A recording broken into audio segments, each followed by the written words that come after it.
Are we live? Well, only if Ming says so. What's up, everybody? Hello. It's been a while. What's up? This is Hiram. And this is Brian. BK. Yes. BK. And you guys Rob. met I'm Rob. Hi. And we have Johnny Cruz. Johnny Cruz. And we're the Hang On to Your Shorts Film Festival podcast. We are happily and excitedly anticipating our 10th anniversary show. Coming May 7th in our beloved Asbury Park, New Jersey. And we are excited. Today we'll get to talk about the Smith Group and a great meeting we had with them. Yes. We get to ask Rob what he's been up to, and he's always busy. He has so many gigs. Oh, yeah. Speaking of which, am I hosting? Because I need to pencil this in. I'm just saying. Yes. I've been putting you all on the spot here now. Am I hosting? All right, I'm putting it in. I don't see why not. Yeah. Yes, absolutely. And we Unless, of course, Brian O'Halloran says he... No, I'm the first to say, if O'Halloran says, then he gets it. No. I thought it was great. Didn't you guys co-host one year? Yeah, we did, actually. We yes, did, and that was very funny. I thought it was hilarious. Although, and we did have Ming and Mike give out awards at some point in time, which is really cool. Yeah. Yeah. Actually, and Mike and Ming have hosted. Right, that's true. Yes. But what is it? For me, if I do it this year, it'll be my fourth, one virtually, 3 live. So, damn, we need to come up with it. We're going to have to get you a jacket. Oh, yeah, there you go.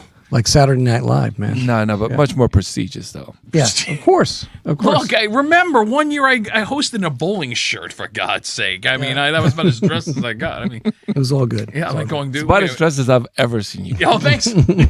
You have not seen me if I'm dealing a casino night. Maybe I have to come with my casino gear. Black shirt, black tie, and a vest. There we go. I think we should have had you do that tonight. That would have been. Oh, that would have been something. Yes, and today we also get to introduce somebody that has been a part of the festival before. He has submitted before. We've had his short scripts, and we've had one of his movies as a student. But now, the young gentleman is a man, and his name is Johnny Cruz, and he has 2 great selections this year, in the film festival. So we're very, very happy to have you, buddy. Yeah, thanks for asking me along. I was very surprised to see that somebody liked my stuff. As I was, hey, you want to come on the podcast? Yes. Yeah. We're all full of surprises here. Well, buddy, you're not only are you a filmmaker, you are local. You are local. We podcast from the Jersey Shore, and he is from like 20-something, 30 miles away, Jackson, New Jersey. So it was. If you don't know where Jackson is, we just say it's where Six Flags is. Where Six Flags is. It's like you go to Six Flags, hang a left, and you'll be fine. That'll be so for Jersey heads, we call it Great Adventure still. Yeah, old school. That's true. We're old. Yeah. Well, can you please stop broadcasting, right, brother? Meanwhile, Johnny, you're like, are you 12? Just so happens to ask you. Double that, right? Yeah, 24. All right, cool. Yeah. See, so. I mean, in some ways, I'm 12. Okay. That's my parents. That works. No way. Well, you know what? Can never grow As up. evidence, I am a dad, and my son is 11 years old. And just yesterday, it seems like he was like a little barely able to speak kid coming to the podcast and stuff like that. So it happens too fast for parents to even acknowledge. Oh, yeah. I look at my little sister, and I'm like, it's weird that like you were just this little baby, and now she's just talking and walking around. It's weird. How old is she's she? also in her... She's 16 now. Yeah, I was going to say, she's also in your film. Yeah. She's like, oh, you're in my movie too? This is good. Yes, and she did a great job. Yes. No, it's very cool. Hey, before we get into the films, if you don't mind me asking, Johnny, yes. Since we're talking about age, when did you know... What age that you were like, you know what, I'm really interested in getting into film? Because it seems like the age is getting younger and younger because of also with the technology on our phones and everything like that you could literally be like 10 years old and do a short film just on your phone. Right. Like even on TikTok or something, just make a 1-minute Right. Yeah, no, exactly. Yeah. Well, I definitely knew when I was in high school, I had really bad grades, and then I started watching too many movies, and then my grades got even worse. Oh, okay. So I went, okay, so this is what I'm going to have to do then, if this is, So, and then, during high school, I'm studying how to make films, Dad, and it was just me watching movies like an idiot. Yeah, and I wasn't doing anything about it. And then when I got into college, I started making these little shorts for what my teacher, assigned me. And then I started making them on my own, submitted a couple things to your guys' festival. Right. There's my first proper short film was called Blessed Are the Meek, which is I was trying to make like a 70s like kind of crime drama movie, and that got accepted. And then I had a script that was like a 10-page Western that also, I think that was the script that got selected. Yes. Yeah. And then since then, during COVID, gave me a really good excuse to just keep making these little shorts with my sister. Right. So I made like 3 little 2-minute shorts with my sister. Upon reflection, the one you guys saw was the first one in that little anthology trilogy. Mm. And then I took maybe like a 8-month break from making movies. I was focusing on writing features for a while, and then after everything opened up from COVID, I'm like, all right, I could finally make a movie again. I wanted to make something that was like longer, so I made this 39-minute movie technically. Yes, movie called Shadowtown. Yeah. Which, by the way, definitely pushed the limits of our festival, but it was very in the time frame. In the time frame, yeah. But it was also very well cast, well acted. Mm-hmm. I was amazed. We were amazed, but we will talk. So it sounds like you took your stuff out of the Kevin Smith playbook. Just making something on your own. Yeah, just like definitely creating stuff, and maybe your grades weren't the greatest, but hey, I'm going to be a filmmaker. All right, cool. Yeah, kind of like the guy in Shadowtown. Yeah. Well, here, yes. Okay, yeah. I don't want to get, but that character, that's not based off me, but all right. But everybody throws those allegations around, and I go, no. But, they say life imitating art, so you would understand why they would think, yeah. But also, that kid's an idiot. Well, I guess it is. Say it was all about you. I didn't say it was all about you. I just said some of it. So. But I mean, yeah, maybe it is based off me, because who would put a 39-minute short film into a short film festival? Like I'll take self-indulgence for $200, Alex. I just imagine you guys opening up opening up the link and being like, this jerk, like, short film, awesome. I'm gonna get a 15-minute banger. All right. Well, look, this is the thing. We screen everything. Yeah, right? We watch everything. We watched something the other night at Hiram's place that was beyond reproach. It was basically a fetish porn film that someone sent into us. Oh my God! What country did this come from? Wait a minute. What country did it come from? Switzerland. See, I knew it wasn't American. I just knew. No, and the funny part was we're watching this, and our minds are like being blown while we're watching this, because they're using like gynecological tools in their investigation of stuff. And meanwhile, AJ starts walking down the stairs. And we're like, go back. My son. Go back upstairs. Go back upstairs. Go back upstairs. And he didn't know why. He's like, but I have a bowl and a cup in my hand. Go back upstairs. Yes. Brother, let me tell you something. So I will. Yeah, please change the subject. Please. Complete disclosure. When I clicked on the New Jersey films, because we watched the New Jersey films first. I mean, like this, and I saw the length of that film. I was like, mother. He's pushing the limit. He's pushing. But to be fair, where I click, and I'm like, and it was really quick. Yeah. It did not seem like 30-something minutes at all. I was like, okay, this kept our interest. Right. This was very well acted. The cast was just a beautiful young cast. It was freaking awesome. It was awesome. So, and whether it was you or it wasn't you, I still think that the guy had he had a good idea. He had a good idea. About Ghost. The Ghost. No. And the gynecological movie, I will say that it started with female nudity. And she just went, woo! No. Like here's the thing. The following short film is rated X. It would be rated more than just X. All right, triple X. There you go. Yes. But not for any fun reason. Right. So at first, like, nudity, okay, we could deal with this. Whoa. Yeah. And then they just kept pushing and pushing. Did you have Diana watch that? Yes, she did, and she had my girlfriend Diana, who's amazing, and she doesn't bat an eye. She's a woman, so that stuff does not. And she says, she goes, I appreciate what they were trying to do with, female empowerment and stuff like that, but they really pushed pushing the limit. Johnny, I'm going to steer this away from this movie for a second. When you submit something that you know is a little longer than most short films, and you say to yourself, okay, at some point, if I'm going to submit this, beyond hanging on to your shorts, and knowing that you got to try to keep it to about maybe 20 minutes. I mean, what goes through your head at this point? Because you got something good at this length. Then the editing process may have to kick in. Right. Does that become something where you sit there and go, okay, this could be a little daunting because it could really change the whole effect of the film at where the length is now, and then maybe trying to cut that much off. If you understand what I mean. Well, originally, when I first edited it all together, it was like 43 minutes. Okay. I'm like, okay, this is either like my first, really, really, really short feature film. Yeah. I'd rather have this be a really long short film. Mm-hmm. But the one thing I kind of made this thinking like, all right, I'll just make this so by the end of when I'm done with it, I'll be 40 minutes better than I was when I started. I didn't expect it to get accepted in anything, let alone your guys. Oh, thanks. Oh, wow. So a lot more No, that's honest. success That's so honest. far than I expected. Right. good. But and I guess I basically was just it's kind of my own little, not passion project, but basically, all right, I'm going to make this and only 4 people are going to see it, and that'll be the end of it. So I'm very grateful that more people are getting a chance to see it. Yeah. Now, wait a second. Isn't that exactly what the guy in the film said? Basically, not said, but he was like, a kind of almost was like, okay, if somebody watches, it's a big deal, kind of thing. Almost. Well, I think his thing mostly was like, are you talking about when he's like, I'm going to write and direct and star in my own next thing? Yeah. Right. Yeah.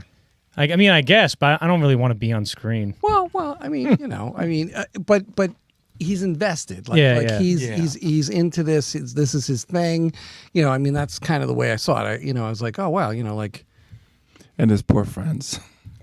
yeah, like Yeah, he's kind of like he's got it like the best out of everybody in that movie, I feel. Yeah. yeah, because he's not. His thing is like less existential than the rest of them. Oh yeah.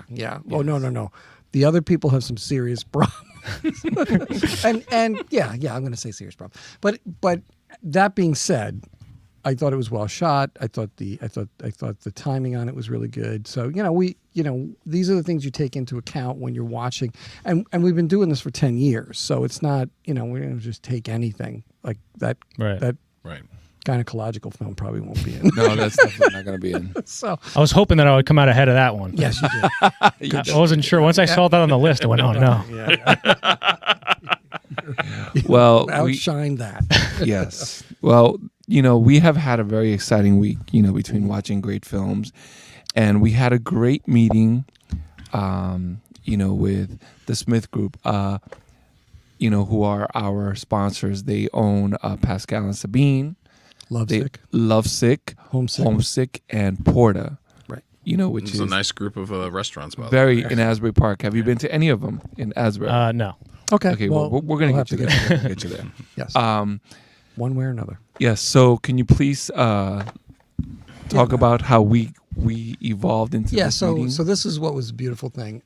We've been actually, Smith Group has been supporting us for the last now 9 years, hopefully going on 10. Yeah. This is our 10th year, and with their support, we've not only had financial support, but they've also given us the ability to use Porta for viewing films, so people can watch films in the back part of Porta, which is like basically a dance place on most. It's a venue. Yeah. It's a venue which Well, it's also doubles just as a nightclub, as a wedding venue, an event venue. Right. Right, a very kind of cool, special place, right? So they've allowed us to have this place for the last 9 years, and I wasn't sure that we were going to get it this year. COVID, we took off for a year or two.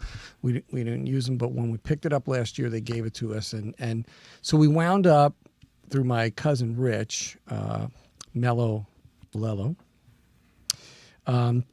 Wound up talking to somebody, and then we got into a conversation with the main, I guess I would say the Marianne, who is like the district manager. So this is the highest up the chain we've been ever.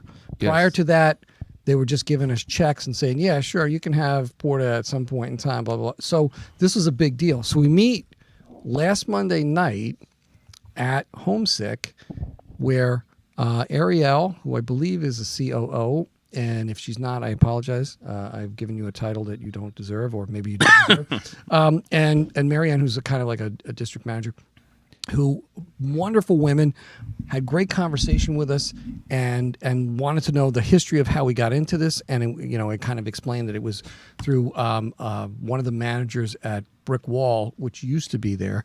And It happened very, very organically. Yeah, you guys were just hanging out there. Yeah, we were there every week, showing up, hanging out, having a couple craft beers, having some food, and chilling. And one of the managers came over and was like, "Hey, what are you guys doing?" And we told him we have a film festival, and that kind of grew from there. But these women wanted to know the backstory. They wanted to help us out. Right. So on top of that, they bought us dinner. We hung out. We went next door to Homesick, which is, I guess, kind of like the cool groovy version of Lovesick. So I mean Homesick is kind of like your, as they said, the living room where you're having dinner, and then Lovesick is next door in what was the annex for Brick Wall, and is now. No, so complete disclosure. sure. We were a little hurt when Porta closed. What do you mean when Brick Wall closed? Well, I Brick mean Wall when Tavern closed. Brick Wall closed. Sure, I'm yeah, sorry. yes. And Because we that was the told place. them That was where I had my first, craft beer. beer. That's Sure. where we used to hang out. Sure. Yeah. Brick Wall was the place. So when they kind of changed it, we were like, oh, what's going on here? We lost our place. Right. So going there and walking in and seeing it, we were like, wow, they Yeah. really, they elevated it a little bit. Yeah, Oh, yeah, yeah, Very, totally. very nice. They It's definitely did. beautiful. And so the place is redone, higher end level of food, which was cool. But it's still comfort food. Yes, totally. I wound up going there Friday night. Took my wife out, kind of like a pre-Valentine's dinner, and that was really cool. And then that night we went next door. And we went next door because they had let us next door to visualize what Lovesick was about. And we went next door Friday night. We had a glass of wine. Andy was there, who runs the place, and he kind of came over with a special pour thing on these bottles of wine, where you can pour a little taste so people can try it, almost kind of like what we used to do at Brick Wall, where you'd get a little taste and say, oh yeah, I'll go with that, or so and my wife had a pisco sour, which is kind of she wanted caipirinha, but they didn't have cachaça, pisco portón. so she had pisco, which was cool. And the vibe was very cool, laid back, funky. Kind of reminded me of early times back when Watermark first opened, and it was a very cool vibe. You'd go in there and there'd be some DJ either spinning stuff, or they'd just have some really lo-fi cool stuff spinning that was just really chill. And so we were there, and the guy shows up probably about 9 o'clock. And we were hanging out, and I had a glass of red wine. She had the pisco sour. We were just totally comfortable. Super cool vibe, comfortable vibe. And they already said to us, hey, you guys going to do your opening night here? Our kickoff night. yeah. So hopefully you'll be able to rock show that. up there Let's with rock your that. family and friends. No, And they are an interesting group in the sense that they actually want to cater to people really well. I was there probably maybe when they just opened up, and I'm there with my friend Melinda, and we have dinner, and they offer us dessert, and we said, we're just not feeling dessert. All of a sudden, here's a gift card. And they give us a gift. We want you to come back. Nice. And then the next time, come in, have dessert. Come to think of it, I think she still has the gift card. I'm like, we haven't been back, unfortunately. But it's one of those places where they shorten the menu. That's the one thing you'll notice. Sure. But very creative. That's the one thing we can say about it. So Yeah. highly recommended. It's a different vibe than Brick Wall. So if you haven't been down to Asbury Park in a while, it's clean. It looks great. Yeah. The people are really attentive. Yes. Yeah. And above Very, all, you're going to very. get a good meal. Yes. Yeah. Very. I was impressed that the young lady that was serving us was so kind. On Right, point. right. On point. Very And kind. the food was fresh. Just Sure. oh my! I was not expecting to have dinner. that was nice. But they're like, oh yeah, stay for dinner. I ordered dinner. I was like, oh my gosh, this is Well, amazing. it's a great feeling that after coming up on the 10th anniversary, that we can still work with this group of people because they've been so important to the cultivation of what has been this festival over the years. So they still want to be on with the ride. We say thank you. That's where we Big were time. we were blown away. We were Yeah. figuring, we're gonna, we talked to Marianne. That phone call we thought was going to be like a 5 or 10 minute phone call, and we talked to her for about 15 or 20 minutes. We got done with that. Within minutes, we were getting a text saying, "Hey, you guys are cool for Monday night. We'll meet up Monday night." We thought, okay, we're going to go over there. They're going to say, hey, and we're going to be, hanging out somewhere else. We were there with them for at least an hour, almost 2 hours. Yeah. And they hung out, they bought us dinner. We just felt really taken care of. It was really nice. Amen. It was very cool. You know what? I second that. My son AJ was with my mom, and I told him, yeah, we'll probably be back very, very quick. And it was almost 11 o'clock by the time I got back. Marianne and Ariel Yeah. were, first of all, they're younger ladies. They're super professional. The kind of professional that makes you feel awkward. Like, my gosh, what have I accomplished in life? They were Oh very, my. very well spoken, very driven, and above all, they were kind. They were kind, and they were invested in what Hang On to Your Shorts, the mission of Hang On to Your Shorts. And yes, they have been essential in the growth of Hang On to Your Shorts Film Festival. So we Smith Group, yeah. we are indebted to them, and we're so happy. And listen, anybody that listens to this, go to Asbury Park, go to Homesick, go to Porta. You will not find a better pizza than Porta, and you will not find a better meal than Homesick. And if you like French food and a little French bit more American? upscale, go to Pascal and Sabine. Yeah, we were there a couple times over the last month. Hiram and I went just off the cuff. He had seen that there was a soup that he wanted to try. Garlic soup. Garlic soup, and I was like, all right, We're not coming near you right, in about 3 hours. He has It was he has the delicious. soup. Be It was quiet. great. And we brought Rich went with us last time. My cousin went with us last time. Just a really cool place to you sit in those booths, and the service is impeccable. It's just like I said, I really owe them a debt of gratitude. Just a really cool place. A couple of places that are really nice. So See, you should have. Hiram sending a photo of the soup. You should have sent that to me. We could have put it up on the screen. You know that. For anybody listening, it looks like one of those coffees they make, but with soup. yes, Yeah, that's a little latte They put with the leaf in the coffee. Yeah, Yes, very it's cool. delicious. And you know what? You're right. He is podcaster extraordinaire, and you have amazing guests. Oh, thank you. And we'll talk about that in a second. Sure. But yes, you know the tricks of the trade. And before we podcast next, we're going to send Ming a bunch of pictures. You should. about this. Absolutely. Absolutely. Use the visual medium as much as you can. I mean, it's one of those things where, Johnny, if you come back, we take a clip of the movie, even if we put 30 seconds up there, just to give everybody a little taste, a little tease. Mm-hmm. Yes. Yeah. Well, once he gets accepted. That's true. That's true. I'm putting the cart before the horse. That's my fault. It's all good. No, but you know what? Getting back to Johnny. Hello, Wow. we sitting here. Absolutely. No, it's My only contribution to that entire conversation was like, oh, that looks like that coffee. and it was a very good.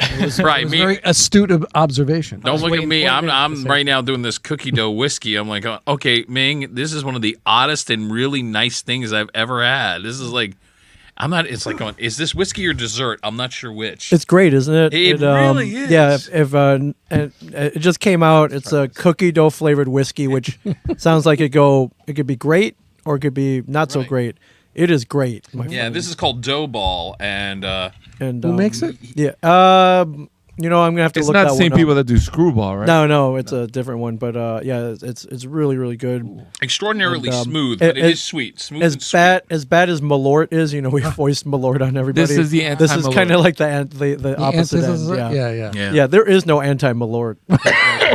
There just isn't. So, Malort, we love you. Yes, we do. Jepson's Malort, and the last time we had a guest, we did the Malort salute. Oh my gosh, it was amazing. Yeah, I don't know if he's been the same since then. Oh boy. I know he hasn't called us back. Heard him back from Yes. So you said that you were not doing well in high school, and so you got into film. So you went to school for film. Where did you? Well, go to school? I went to Ocean County College, and I just took all the film classes there. I never finished. That's where I Still, started. This, so I'm okay. still working my 6th year on my 2-year degree. I'm not still there, but I just took all the film classes. And then near the end, I was just, when you scroll through the degrees, it shows you how far you are along according to your credits. I just kept clicking until the green bar got all the way to the end. I still don't have the degree. I had the same GPA and exact same GPA in college as I did in high school. But Good. Well, you already said he wasn't doing great. I'll answer that after the show. Yeah, But- I am not going to Parents may- incriminate myself in his front of the parents may be camera watching. here. Yeah. Maybe watching. But so I guess it's a good thing that you don't, getting into the movie industry, I guess you don't really need a education. Degree, Yeah. education. No, I went to Monmouth University and I got a communication degree, radio and television.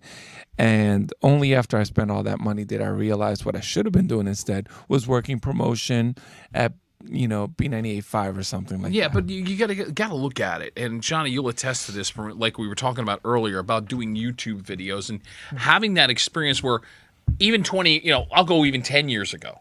you didn't have the resources that you could just hit a button on your phone and create something on the spot. So where going to college and learning this stuff may have been important 20 years ago, nowadays is if you've got the creativity, take it upon yourself and do it. And again, that's the Kevin Smith factor. Now it's the Kevin Smith factor plus technology. Yeah.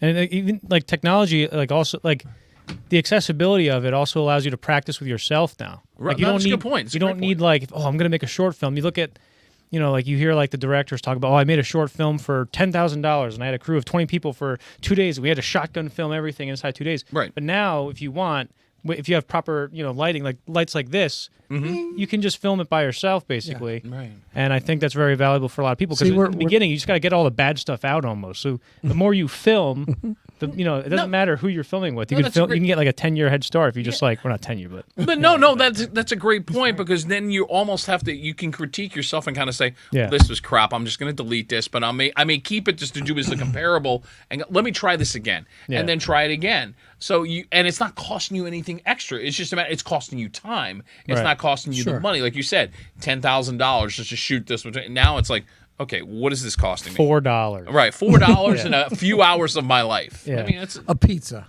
yeah, man, pizza. Well, that's from the directing point of view. You know, as an actor, one of the most challenging things, especially if you're an old head, it's that in the 21st century, one cannot expect for a role to come your way, you know, because that doesn't often happen if your name's not Ming Chen, you know. Speaking of. Yeah, right. So you have to create your own content. Yeah. And you have to learn to create your own content. You know, even auditions. To audition, you have to create your own content, self-tape. So, you know, if you can master social media, if you can master TikTok, you know, if you can master all of that, you have a leg up on everyone else. And anyone that doesn't, anyone that struggles is left behind. Yeah, I kind of get intimidated by people who are good at social media because I'm still trying to like, you know, make these movies and then put them on YouTube. And then like my sister's in her room making like ticky clocks, and I'm like, I don't know what that is. Oh, you know? jeez. But that's what I feel like an old man. That's the only thing with the old man. I feel like an old man when people talk about TikTok. I'm always like, I don't know. What you making zip zorps and gip jams? We're in trouble if he feels old during I swear. I've got my walker in the corner, by the way. My God. No, but that's the great thing about YouTube is you're discovering. But it's also a matter of, I mean, when you put something out on YouTube, is there in your mind kind of looking and go, oh, come on, a few more people watch this. I want to try to build a story. I want to get it out to the masses and maybe, you know, take this to the next level. Does that all cross your mind? Or are you just kind of happy to go, my art is out there? That's the important thing. Yeah. Well, when I first put like, you know, I had my first and second short film, and then my third one, and then I was like, oh, since I'm making like a 2-minute one, like Upon Reflection, you guys watched. That was the first one where I'm like, oh, this one's 2 minutes. Maybe this can catch a lot of views or something like that. Right. No. So then like stupidly, I just went and I put like ads on it on YouTube or something like that to try to get more views, and it didn't make anybody watch more. It kind of just, you know, but like part of that, you know, I was like, I gotta get people to watch. I gotta get people to watch this. But at the end of the day, like, you know, if I make a movie and I want a lot of people to watch it, chances are a year later I'm going to be like, oh my God, nobody watched that. Right. So you kind of learn to stay away from being obsessed with how many Right. So views you the views are dialed back. dissociate yourself from it. yeah, sort of, yeah. Yes. No, that makes sense. I So- mean, and that's got to be a hard thing sometimes to try to disassociate because that's a piece of you. It's your art. So, but to compartmentalize, if it's keeping your sanity, I get what you mean by that. Yeah, sometimes it's hard to let go, but depending on the quality of it, it's sometimes very easy to let go. No, good point. No, that's a very good point. So, speaking about Upon Reflection, that has to be special because that's a family project. Yeah, I like doing. Yeah, that's what, because my sister hated. I did like 3 of those with her, and she hated making it because every time I asked her to do another one, she's like, "Come on, like I don't want." But the way I saw it was like, of course she's gonna hate this now, but 50 years from now, she's gonna be like, "Oh, I'm so glad I made that with my brother," you know. It's there for eternity. Yeah, basically. yeah, It's not remember, going in anywhere. social media, nothing dies. Right. She hates when we show it to people, man. She gets so upset. It's funny because she gets so embarrassed. Oh, jeez. So she's the girl in the other film. No. Modeled after her. No. So how did that movie come about? I have to ask. Upon Upon Reflection? Upon Reflection. That was just being in quarantine and being bored. And then I had the idea of like you know, this wacky thing going on with a mirror. The mirror, yes. So then I just went in the basement just looked like that. I didn't Oh, do wow. any, I didn't do any It's a little production creepy. design. My dad, he's been putting this film together for 20 years. The production design. Didn't even know it. Yeah, but also like the one thing is my dad has come he is like the greatest Hollywood visual effects guy who never was, like the practical effects. Because if I need something, like he just had like our whole property. He just, for example, like I'm like, Dad, I need this outlet to spark, and he goes, oh, okay. So what I'll do is I'll go and turn the power off, and then I'll put like copper wire with some paper towel in there, and then I'll turn the thing on, and then it'll zap, and the paper towel will catch on fire to be all smoky. Good Lord, your father's MacGyver. I was just gonna say for that. God's sake. I was just going to say, you read my mind. Blessed are the first short I made that I sent in the Year Festival when it got in. Blessed are the Meek. In the opening, there's a sequence in the car tires get shot out in the car, and it looks pretty real considering that it was all he used was like two 2x4s on a hinge, and then he an air pressured soda bottle, and then he just stabbed it, and then the car came down. And the thing blew up, and it looks like there's a smoke. It's backlit and everything. That's it's crazy. And that was like his really first try at it. So he knew. That would have been an expensive shot to redo. Yeah, right. Yeah, but think about it. I mean, what was the cost on something like that? Well, we didn't have to ruin the tires because the tires were already deflated because it was his old Datsun that he hasn't driven in a while. Okay. So what he did is, if you raise it on a jack, the tires just hang and they look like they're filled with air. Yeah, that's true. And then he put all the weight of the car on the two hinges. So when the bottle exploded, the whole car came down, and the smoke from the bottle came out. Wow. It looks like if you play it back like 2 seconds, like a minute in, it looks crazy. But like on every one of my movies, he has something like that where he's like, "Oh, I can do that in Shadowtown."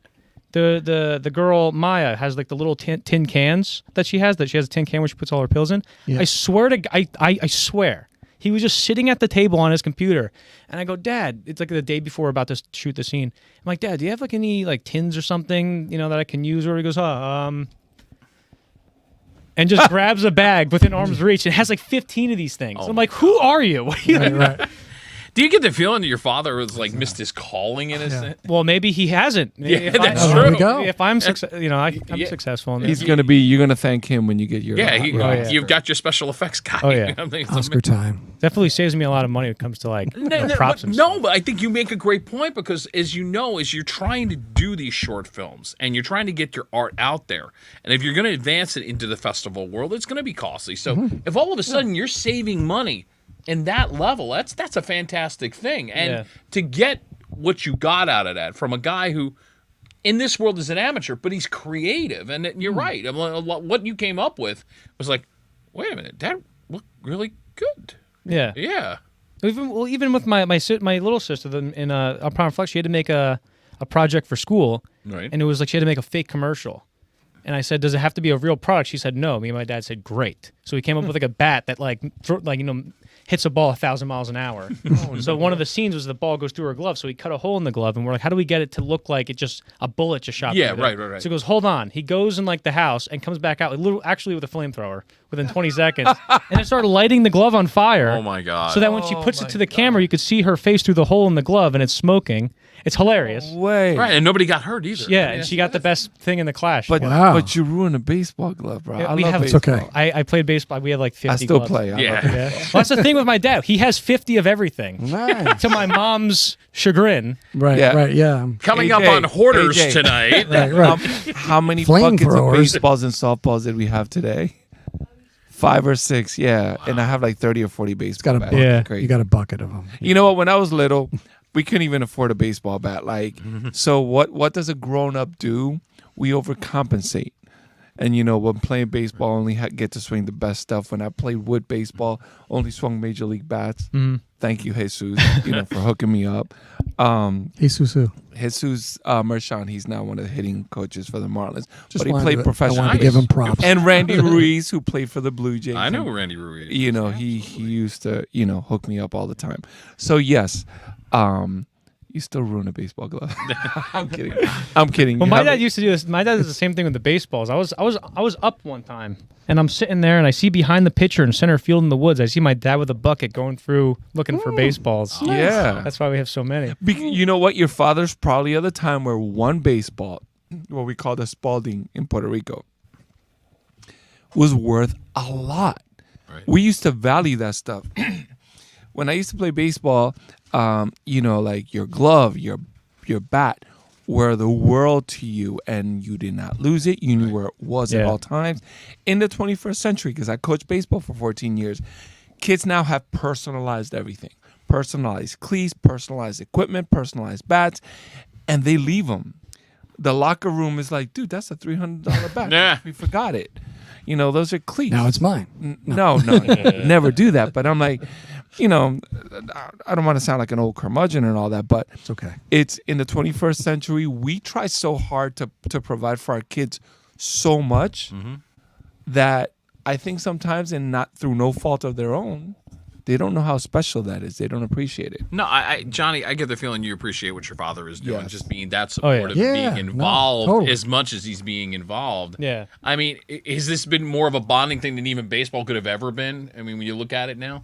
I mean, maybe it's kind of filled in the hole that me quitting baseball left, I guess. Oh, there you go. Like I used to, 'cause in high school I played baseball and I was pretty good, and then I was like, I want to hang out with my friends. I'm in high school, bro. Like, okay, that kind of gotcha, thing. yeah. And then I quit and I regretted it. But then I started making these movies, and like it's just another excuse to. I still live with them, so it's not like. Well, no, I was- get that. yeah. But it's another cool thing. But that we I can look also back know on. that sometimes parents Yeah. may not be as supportive. So, Yeah. No, this sounds really cool. No, and I know this from personal experience. It took my father 5 years before he came around when I got into radio.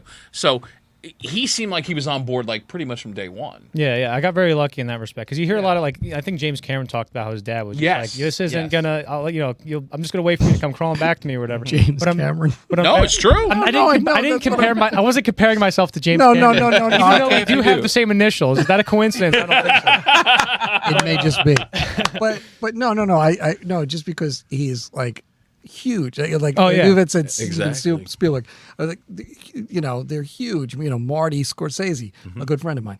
Yeah. You know, huge. You know, so like it's just funny that you know like. Their father, you know, his father, at least James Cameron's father, just was like, "Nah, this is gonna work out." Boom, you know, Yeah. just So nuclear bomb. So by that rule, does that mean my dad supporting me means I'm gonna fail? No, I don't not think at so. all. No, I'm kidding. No. Like I He's your said, prop guy. He's you, your you prop just guy. cut Prop your master. special effects budget in half Yeah. just by Yeah. having him. Come on. I will say that it sounds like your father adores you and is very devoted to you, and that's Oh, his yeah. love Amen. language. Super Oh, cool, yeah. man. You Super know. cool. Definitely. Super So cool. that's freaking wonderful. Yeah. And sorry for your sister because you said she's embarrassed, but we're gonna talk about her and her performance. All right, we're not after we gonna- open up a can of cookies and milk first. Okay, I we're think gonna- we'll save yes. this for last because I think Yes. we need to open this with a bottle. Okay, so what Okay. we're doing right now is called a quick beer break. Yeah. You Not know, that we're going to be leaving. no, a very special friend of actually a shared universe.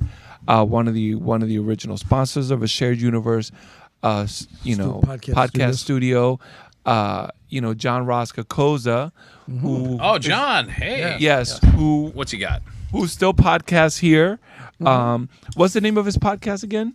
Point blank. Point Blank Point Blank Podcast. Podcast. Yes. I had him on as a guest during my first year. Fascinating conversation. Yes. He really has come up with some interesting brews. I can tell you that to me, I think he tries to niche into the sour market very much. Yes. So to hear something about milk and cookies, this is a little different, I think, from him. Oh no, pastry Yes, stout. pastry kind of- stout. Pastry stout, yeah. But something I have to say about John, you know, one of the first holiday parties that you had, Ming, you know, you had all the people from a Shared Universe podcast studios, all sorts of crazy shenanigans. Oh my gosh, John. Yeah, that's What a pour. You know, like That's dessert right there. yeah, the milkshake brings the boys to the club, and they're like, Dude, I'm a podcaster. I'm not much of a bartender. no. So. there That's you okay. go. So you know, John forgiven. Ross was there. He met AJ. He met Matan. You know, my other son. So next time I saw John, he goes, "Hey, how are you? How's AJ?" And I was taken aback. I'm like, you know, wow. Like any mother, any father out there knows that anybody that's good or kind to your children, you know, they hit a different level with you. So I'm like, you know, he's a kind gentleman. You know, I've met his wife and all that. And I've never tried anything from Ross Brewing that I haven't freaking loved. So I know that this is going to be delicious. This By is the way, gentlemen, we're talking almost 7% alcohol in this. So just to give you the scorecard on it. so to BK and I, that's called a light beer. Oh, that's true. Yeah. So so for tonight we had Carton, What was the beer we had there? Other half. No. We had cart. The horchata. Oh yeah, it's Cafe y Horchata. Cafe Cafe horchata. I really liked that. Yeah, that was a tasty beer. We had. But that's not one we could keep having right now. No, other half. This is the double IPA. This is the Space Daydream, which is a very tasty beer. Right. We're having Milk and Cookies. Milk and Cookies, right? By Ross Brewing. This is John? dessert in a can. You. John. Cheers. What it's interesting. I like Yeah. Yeah. John, I gotta say it. Yeah, nice. You definitely got the flavor. I think you call it Milk and Cookies. I'm going, yep.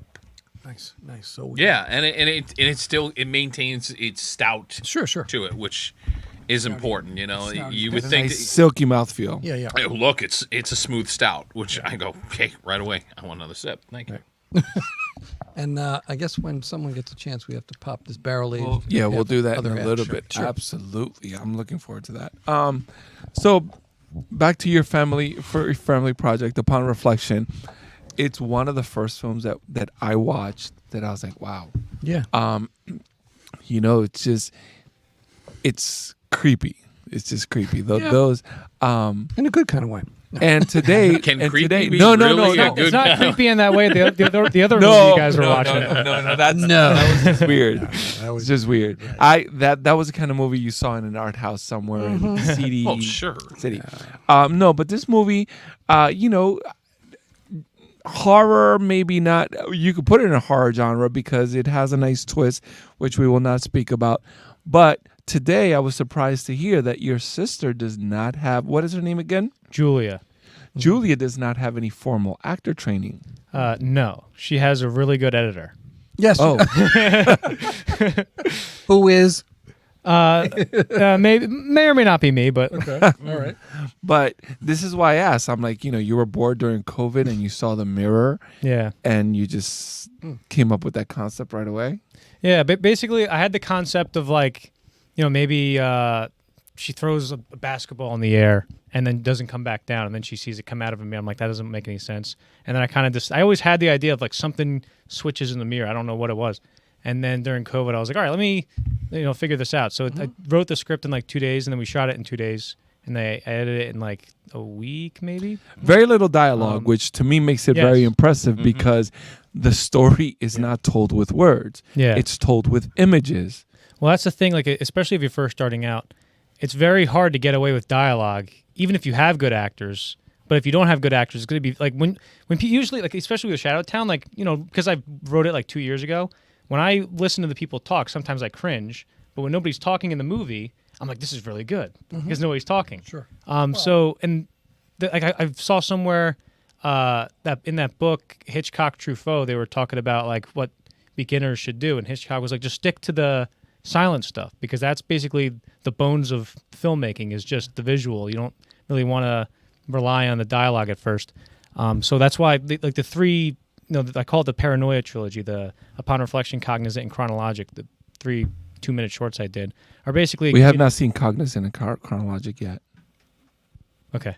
Hint. It's on YouTube if you want to... Oh, we will check them out. Well, I guess we'll have Hint, to hint view back that. to you, we'll by have to the way. view that. Yes. So he has views. There you go. But focusing on, communicating concepts visually is a very good way to start. And then Shadowtown, I kind of leaned hard into the other thing, which is, character through dialogue, sort of. Yes. So, yeah. Another very well acted short. But yeah. but it's interesting because you do play into when, like you said, filming during the pandemic, where everybody's minds are going through so many different things. So in Yeah. a sense, you're kind of playing into that a little bit, I would think. Yeah, there's a sense of paranoia that was felt. Yeah. Because especially since, people go out and you could see the world, but since we're all indoors, Right. our only barometer for the state of the world was through social media, which tends toward the extremes. So you have an extreme idea of the world, Right. and everybody was kind of in this weird paranoia, and that's why it's called the Paranoia trilogy. But so yeah, that's a very good observation you made. Thank you. Yeah, no, I think Rob is very, very good at what he does. I think the tension that gets created sometimes, especially in Upon Reflection, there's that level of tension because you're expecting her to either say something or do something because she's seeing this image and she's kind of, and then the same kind of thing happens, the tension where you've got the actors doing what they're doing in Shadowtown and then it's the music, it's the visuals, and there is no dialogue. So those parts really kind of hit that tension part where we're kind of like expecting something, but it's like either not coming or it's happening, and it just kind of slows things down. I would not have known, and I didn't even really think about it until you mentioned it, that was shot during COVID. Yeah, it was like summer 2021, so sort of near the end of like the COVID era, I guess. But I think it adds to that when you tell that it was shot during them, because I think that kind of, because you're right, like there was, like, if I think about it now, there wasn't anybody anywhere other than these characters that were interacting amongst themselves. Like, you didn't see people at a supermarket or, all right, yeah, sure, the pizza delivery girl and stuff like that. I don't want to give the whole film away, but because she was a main player. But and nothing wrong with the pizza delivery girl. Very cool. But I think it was just when I reflect on it, you think about the different parts that different people played and where. So again, I think we joked about this in the very beginning. Are you any one of those characters? Well, okay. So basically, there's 4 characters, right? And they each go through their own quarter-life crisis. And I wanted, each character to kind of, represent some sort of thing about, a quarter-life crisis, like young people having to move into the world, the transition between school to the real world, let's say. And the only thing, I had to get to the art part of that, because everybody has this artistic thing, especially when you're young. You have this sort of complex where you're like, I need to have all this artistic expression that I need to get out. And his, not really spoilers, but his story is kind of like what's lost in that transition between, growing up and getting into the real world. And the only art thing that I know is movies. So I'm like, all right, I want to bang this out. I'm writing the script in 2 or 3 months. And what do I know? I know movies. All right, let me just put that down. And then, you know what? And I didn't help myself in saying, like, because I say, like, oh, I'm not based off this character, but I don't help myself at every argument point, because the movie that he makes, the bad movie, is a movie that I made in college, which is very, very bad. And I reshot some of it with my friend Danny. If you look closely, there's one shot in the movie where it's my friend Danny, and then the next shot is the kid I originally filmed it with. But like, oh wow. So like, again, he's not based on me, but I guess I lost the argument if we're in like an actual debate format. I think the hard thing, Johnny, is by doing these films, there's always going to be a piece of you in the film. It's just a matter of really determining that, okay, is it completely Johnny Cruz? Right, or is it just, all right, this is a little bit of an influence because of what's happened in my life or what's going on in my life. Right. He's sort of like the worst case scenario for me, I guess. Funny. Okay. You took the words right out of my mouth. At any film festival. Yeah, it's like if you guys called me and was like, "We sorry, but we can't." That's not what you guys called me to be on the, or Hiram called me to be on the podcast. I was like, how funny would it be if he was like, due to the music in your film, we cannot have this on the thing. That'd be the most ironic thing ever. Yeah, true. Time after time. It does happen, my friend. And again, these are the things you learn too in filmmaking. Yeah. But I think the one thing that helped Shout Out Town a lot is like obviously we talked about how my sister was had a good performance, but it's easy. It's not easy, but it's easier to have a good performance, especially if there's no dialogue, because I forget the Russian guy's name, but it's like that effect where if you just take Hiram's face right here, it was like Khrushchev or something like that. Okay. But it was, if you take your face, take a picture of it, and then put a beer, you're like, oh, he's thirsty.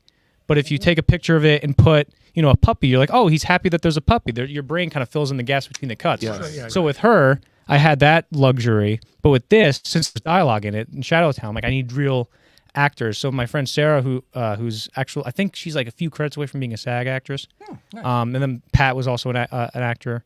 My friend Kayla, and so that was the first time I actually had like real actors to work with, and that was very fun. Well, they did a great job. Yeah, they smacked it out of the park. They really did. And even your sister, you're saying that it's easier, but when you're telling a story without actual dialogue, she's doing it. That may be true if you are an actor. Yeah. Maybe if you've learned and you've practiced and you've worked hard at being authentic, but when you find out somebody has no training, right, that was pretty freaking impressive. Yeah, that was cool.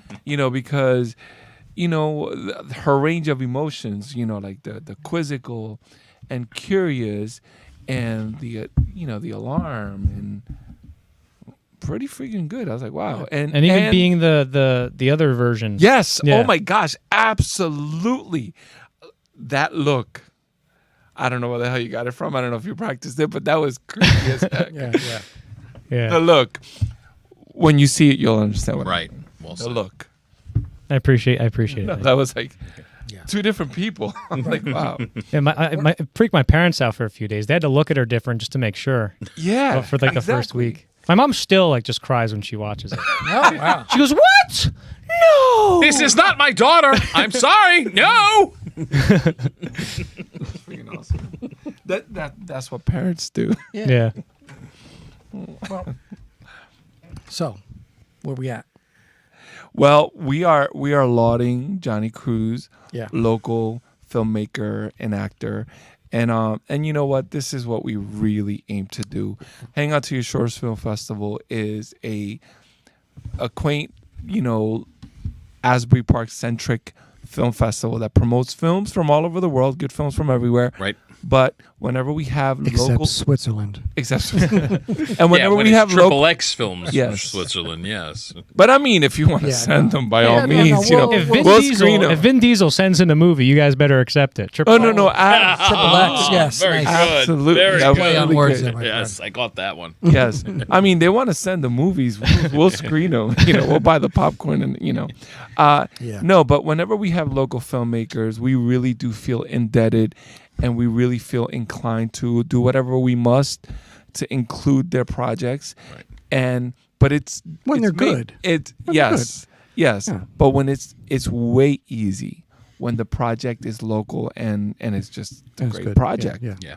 It's a great project. So, Thank you. so when we okay, we have a new podcast coming up soon. Who we invite?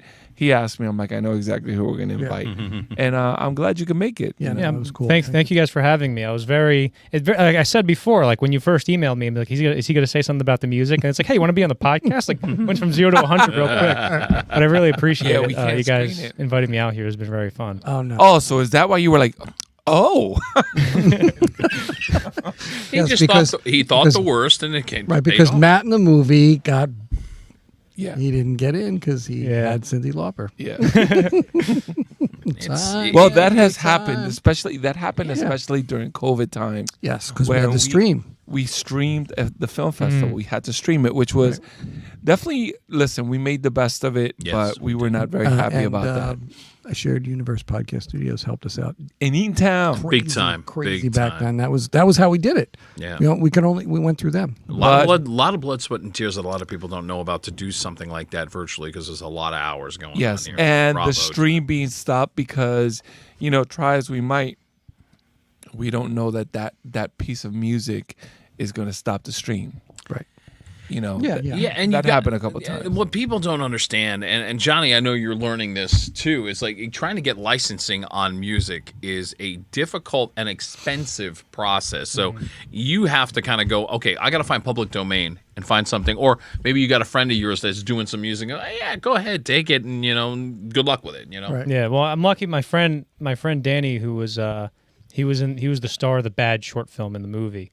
He's very music. He's a musician, and he went to college for audio engineering, so he helps me out very well. That was cool. The sound That's design great. for the movie too. That's so serendipitous. Whenever you're a creative person and you're into acting or filmmaking, to have friends that are professionals in those Oh, yeah. ancillary Yes. fields Yeah. is mint. Yeah, I'm very lucky with the hand I was dealt in terms of the people around me, because like my sister does all the posters. She does graphic design for SJC Jump Company. So every time I have a movie, I just send a few pictures to her, and she gives me like an awesome poster. Nice. And it we kind might of have all to, just works out. Johnny, in a weird I'll way, have to you've work got your with own her. company going on Yeah. here. I think Yeah. it's great. I mean, it's a fantastic story. It really is. It's like a nice little entourage we have making these movies. Amen to that. Cool. That is Can I speaking of your entourage? Speaking of entourage, can I talk about your entourage? How did you guys start the film festival? Like, what was the first thing? We had to I kill will a few refer people. to these two. We killed a few people. They weren't really big stars or anything like that. But no, we started way back. It was my cousin, myself, and a guy named Chris Cullen, CJ Cullen, and Our buddy we had- CJ. Yeah, Yeah. CJ and my cousin had done a film together. Actually, my cousin was just like in the film about this big, but like this much. But CJ, it was the film was basically about him. He had written the story, he had shot it, he had a couple of people work on the film with him. It was well received, and we had gone to Golden Door Film Festival, which is in, I believe, Hoboken, New Jersey. I think it's Hoboken. You're right. And Bill Sorvino?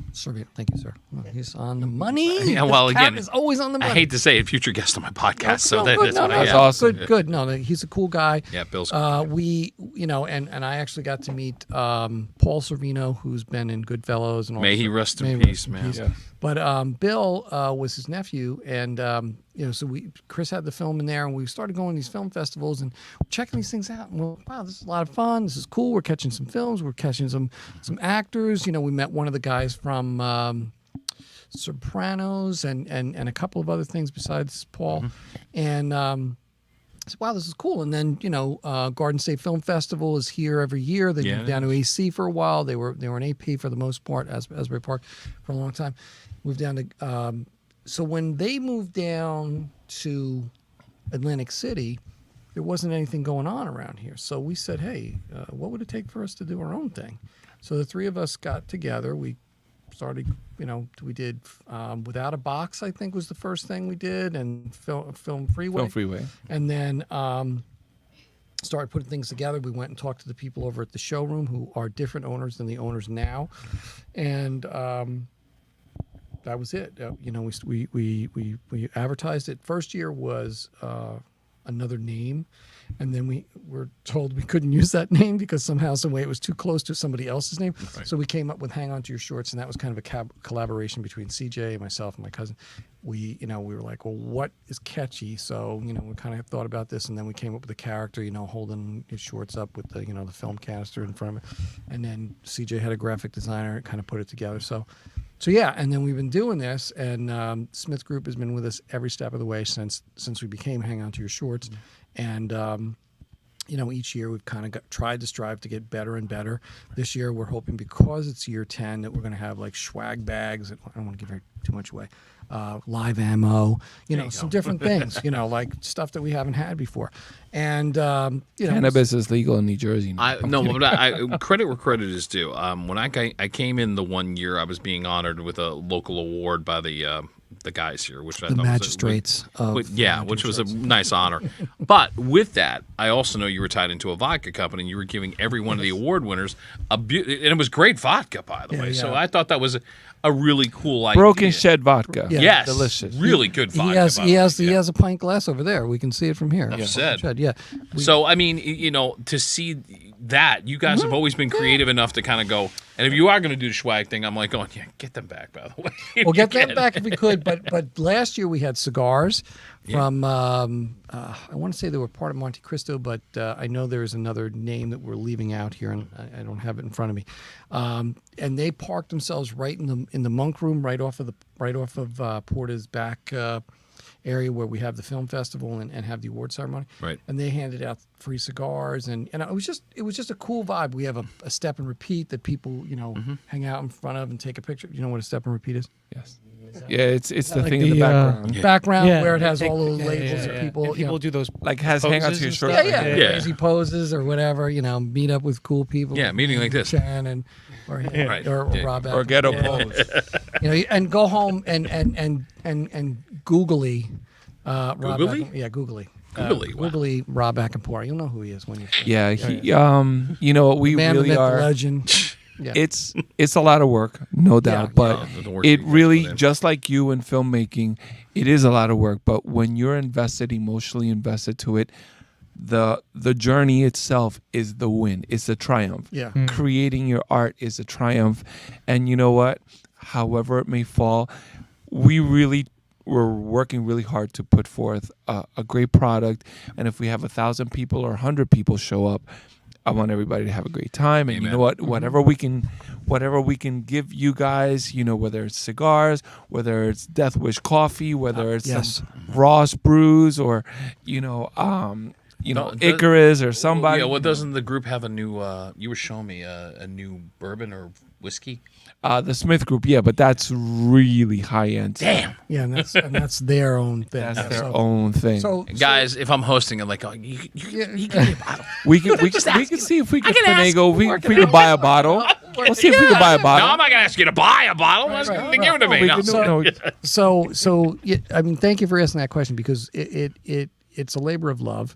I had Rob come in because he was one of my favorite DJs on a radio station when I was growing up.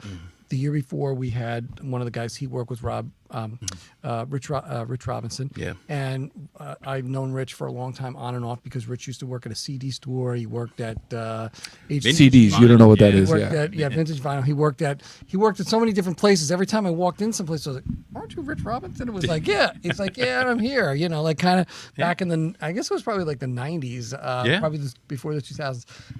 And then Rob was at so many shows that I had been at for Fishbone and Jeffrey Gaines and all these different things at the Fast Lane and stuff like that. So it was like, wow, we tapped into talking to Rob. We went on his show at 90.5 The Night, which is basically the college radio station over Out at of Brookdale. Brookdale, yeah. What is he, like the station manager? Over Yeah, there? he is. He is. so- Rich is the station manager, yes. And then we talked to him. We had him on, and then somehow we collaborated with Rob and Brian O'Halloran, who is I want to say he's a dear friend of mine, but I don't see him as much as he probably does. He's a lot more than I do.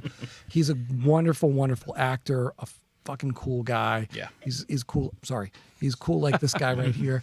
Because they all come from that Kevin Smith universe. And that's what we've been blessed with. CJ kind of introduced us somehow to the Shared Universe podcast studios.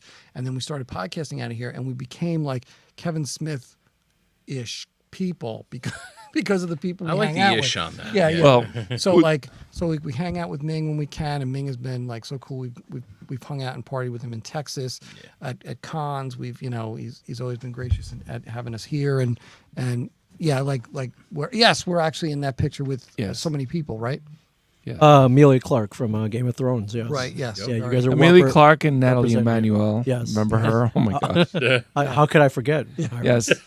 Yeah. I was having a thought. Natalie Emmanuel from Game of Thrones. We would come back. no Come back. No, I have Come to back. say this was a time when I really appreciated Ming. So we saw Natalie Emmanuel from Game of Thrones, and we take a picture with her, and she was just so delicate and lovely. And I'm like, my gosh, in my head, I'm like, she's so pretty, it hurts. Yeah. He said that. And so as soon as I thought that, Ming turns to me, he goes, she's so pretty, it hurts. I'm like, oh my God. No.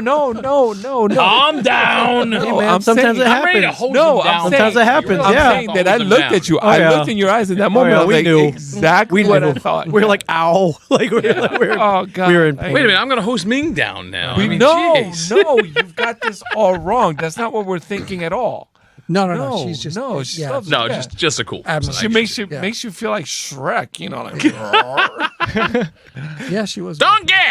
Sorry. Yeah, she's very pretty. I was actually watching the Shrek movies the other day. It's fun. See that? Yeah. Of course. They hold up pretty well. You know what's, Oh, it funny, you know does. what's funny about Shrek? If you read like 50 screenwriting books, they use Shrek as an example like 40 times. Oh, get out of here. They're like Seriously? that's like the one thing I saw most in all the screenwriting was Shrek. It was like So just you this. do read. Huh? You do does read. read. Sometimes it took me a while because there's like a bunch of words and you get all sleepy. But But of all- eventually I started reading. Johnny, a lot of more. all films you would have taken out in that genre about talking about, I'm like, no, Shrek? Yeah. I mean, don't get me wrong, like in great every movie, book. but I'm like, that one? Yeah, dude, John Truby's like, this is the one. Wow. Robert McKee's like, dude, this is the So one. now we got to watch Shrek. We have Yeah. to watch it again with different eyes now. Yeah, sort of like Because Johnny Cruz said so.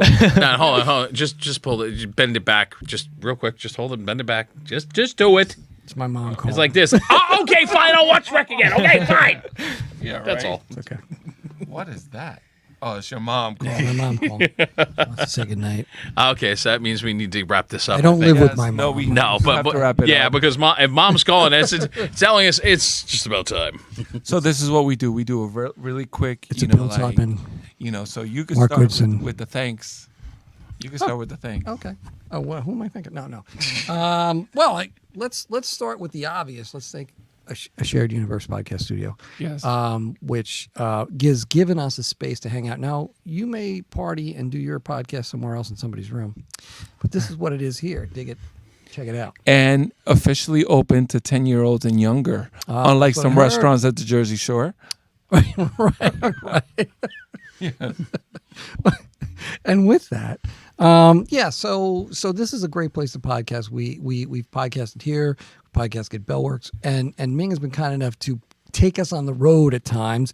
We have podcasted out of Brick Wall, Maloney's up in Matawan, which was a real treat that time. And yeah, so we may take this little road show somewhere else at some point. But this was really great to have you. Thank you, Johnny Cruz. For coming thanks in for tonight. having me. This is really fun. This is what we do every now and then. This was our first time since the New Year, right? Yeah, it's 2023 yes. now. Yeah. So we haven't done this since 2016. No. So like since before. So yeah, Before the holiday. Yeah. Right. I think we did one right before the holiday, and this is our post-holiday fun fest. So thank you for coming in. You're our first guest in the New Year, so that was very cool. Good films. Check those films out, and we'll have you tick those off at the end and tell us about who should watch what. And I just want to thank Ming Chen. I want to thank Mike Zapsik and the whole crew that work here and at Bellworks Podcast Studios, Shared Universe Podcast Studios. I want to thank Rob Acampora for coming down. Thank you. A Game. Check him out on A Game and check him out. He was here already. Yeah. Don't think of him that way. Yeah. Kidding. Well, I was about to say, if we're going to segue into me, it becomes easy. I want to thank Ming and you guys personally because it literally is 3 years ago to today. And it took a lot of prodding and pricking with me because I was in between jobs in radio. And it was Ming that was like, come on, do a podcast. Just do a podcast. And you guys were even saying, why are you not doing a podcast? Yeah. And now here it is, 3 years to the day. And Ming and I were going over this earlier. 93 episodes later Wow. in 3 years. And I'm like, job. I'm averaging 31 episodes a year. Holy crap. Did not see that coming. No. Yeah, With the coolest guests. Yes. very interesting. Rattle off a few, please. Yeah, well, I'll rattle off the one we just did, and it'll be out in the world. If you're a fan of wrestling, in the old days of WCW in the 90s, the battle between WCW and WWF, one of the mainstays of the WCW roster was Marcus Buff Bagwell. And it's interesting to talk with him now because he's been very open about his problems with alcohol and drugs and really trying to put a message out there to say, hey, look, you can kick this. And like he openly admitted, it took him to the fifth try to get it right. But he was very open about it, and he was very open about, and I'll bring out a great point, I've seen enough interviews of him where he looks like he's about to fall off the chair just dead drunk. And he's a little embarrassed, but he owns it. And that's where I got to give him all the props in the world. So if you get a chance, A-Game Rob Acampora is on, that's my channel on YouTube. And I think you're going to find this a very fascinating, but also a very fun conversation because his mental outlook now is probably better than it's ever been. And he's only 53 years old. He was 19 when he started in WCW. So, and he still has aspirations of wrestling. I mean, there are guys in the game like Chris Jericho who are over 50 and still doing it. So I give him props on that. Still rocking, too. Yeah, and That's cool. real quick, Ming, if you can put the date up there one more time on Hang On To Your Shorts. The film festival will be coming on the weekend around May 7th. I'll be honored to host again for my fourth time. Co-hosted with Brian O'Halloran one time. I've been in the studio, a shared universe hosting with you guys as well. So the one thing I got to realize too is like going, wait a minute, if I'm doing this a fourth time, I better have a damn good monologue. That's all I know. Well, you have a couple months. Yeah, I got time to put together a monologue, so I'm like going, Johnny, I may be calling you for material, but again, please come out and visit the website. And if you are a young filmmaker and you're looking for an avenue, because we all want to be seen, we all want our art to be heard, visit the website. Yeah, man. Absolutely. Well, I'm going to keep it short and sweet. I want to thank Shared Universe Podcast Studios. I want to thank BK Mello, who's not here. Obviously, Rob. Johnny Cruz, my buddy. My son, AJ, who's like Got my lots of best buddy. bubble Yes. gum. Diana, thank you for everything. And thanks to all the filmmakers out there that make this so much fun. Amen. Got it. And I just want to say thanks to you guys for inviting me on here. Is really cool, and I'm excited to go to the festival this year because in 2020 it was COVID, I couldn't go, so I'm very excited to see all the movies in person on the big man. screen. Yeah. Cool. Can I plug my YouTube for the? Please short- do. Roll it, Please bro. do. So my YouTube is Johnny Cruz 1998. If you want to see more of the short films I was talking about, not only like Upon Reflection, but Cognizant and Chronologic, and a few of them you might be able to see on the big screen. These guys might have an idea where to see that if you want, if you're interested. Yes. And on the podcast I do with my friend is called Screenshots Movie Podcast, and it's on MGC Podcast is the channel name. If you want to go check that out too. Cool. Awesome. And yeah, thanks again. No, You got it, man. Thanks for having us. Thanks for having us, and thanks for being here. Yeah. I felt like I was on your show. For a minute. It was cool. I'm like, he's taking my job at some point.